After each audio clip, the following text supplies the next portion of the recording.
Hello everyone and welcome back to the channel.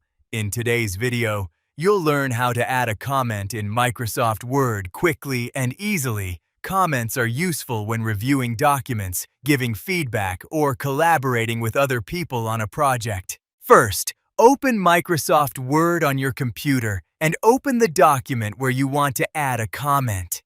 Next, go to the Insert tab located on the top dashboard of the Word window.